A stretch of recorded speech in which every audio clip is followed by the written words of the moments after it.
এই কি করছো ভাইয়া ওখানে? এই তো বড় ভাই একটু ব্যায়াম করছিলাম। এটাকে মূলত কি বলে শোনো, এটাকে বলে জাম্প। এই দেখো, আমি বিদেশে প্রচুর পরিমাণে জাম্প করতাম। ভাই ওটাকে জাম বলে না, জিম বলে। ও, আসলে এটা বিদেশে এটাকে জাম্প বলে, ঠিক আছে? বাংলাদেশে লোকাল এলাকায় কি না কি বলে এটা তো আমি খেয়াল রাখি না। তো বিদেশে এটাকে জাম্প বলে। তা ভাই আপনি পারেন এগুলো? এই ছোট ভাই, কি বলো না বলো, ডিসগাস্টিং। এগুলো আমি অস্ট্রেলিয়ার মাটিতে 5 মিনিটে 1000 বার করছি। গিনেস ওয়ার্ল্ড বুকে আমার তো নাম আছে ভাইয়া, জানো না?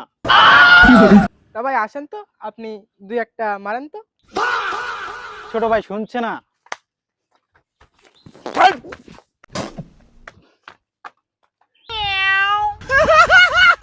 পারবো পারবো। মাতারি